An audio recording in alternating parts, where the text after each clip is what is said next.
سوال یہ ہے کہ سامان تجارت کیا ہوتا ہے اور اس پہ زکوٰۃ ہوتی ہے یا نہیں، اور زکوٰۃ کون سے تجارت کے مال پہ ہوتی ہے اور کون سے پہ نہیں ہوتی۔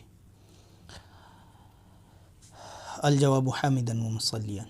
دیکھیں، اللہ تعالیٰ نے مسلمانوں کے لیے حلال چیزوں کی جائز طریقے سے تجارت کرنا اور اس سے نفع حاصل کرنا جائز قرار دیا ہے، بشرطے کہ معاملات سچائی سے ہوں، دیانت داری سے ہوں، امانت داری سے ہوں اور اخلاقی اصولوں کو ترک نہ کیا جائے، اور تجارت اور کاروبار کی مشغولیت اللہ کے ذکر سے، یاد رکھیے گا، اور حقوق اللہ کی ادائیگی سے غافل نہ کریں، یہ یاد رکھیے گا۔ اسلام میں تجارت سے حاصل ہونے والی اس دولت پر کیش رقم کی طرح، جیسے کہ کیش رقم ہوتی ہے، کیش پہلے زمانے میں سکے ہوتے تھے، تو اسی طرح اس پر بھی زکوٰۃ واجب ہے، 2.5% زکوٰۃ مقرر کر دی ہے، تاکہ اللہ تعالیٰ کی نعمتوں کا شکر بھی ادا ہو اور اس کے بندوں کی ضرورتیں بھی پوری ہوں۔ یہ ہے۔ اب آتے ہیں کہ سامان تجارت سے کیا مراد ہے۔ سامان تجارت سے مراد کیش رقم کے علاوہ ہر وہ سامان ہے جو تجارت کے لیے مہیا کیا گیا۔ یاد رکھیں کہ تجارت کے لیے، استعمال کے لیے نہیں، تجارت کے لیے۔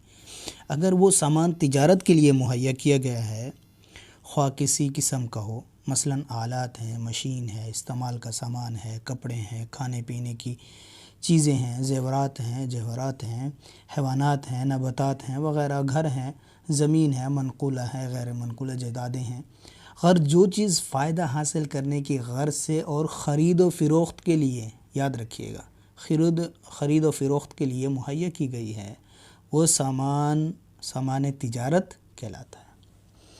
اگر سامان تجارت کی مالیت نصاب کے برابر ہے، 52.5 تولے چاندی، اس سے زیادہ ہے تو اس پر بھی سال گزرے تو کیش کی طرح اس پر بھی 2.5% زکوٰۃ دینا کیا ہے؟ لازم ہے۔ یہ یاد رکھیے گا۔ ہاں، اپنے استعمال کے لیے لی گئی ہیں یا کسی نے گھر کرائے پہ دیا ہوا ہے، اور ان کے جو ہے نا احکام میں نے پہلے بھی بتایا پھر کہ ان کے اوپر زکوٰۃ میں، وہ تفصیلی سوال کا جواب میں نے دیا تھا، ٹھیک ہے۔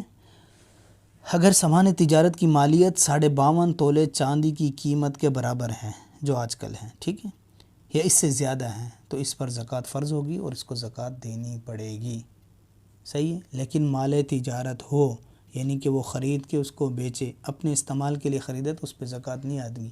پھر یہی سوال آ جائے گا کہ وہ جو گھر کے سامان ہیں استعمال کے، ان پہ زکوٰۃ ہوگی، تو اچھی طرح سمجھ لیں کہ گھر کے استعمال کی چیزیں جو خریدتا ہے انسان، وہ مال تجارت نہیں ہوتی۔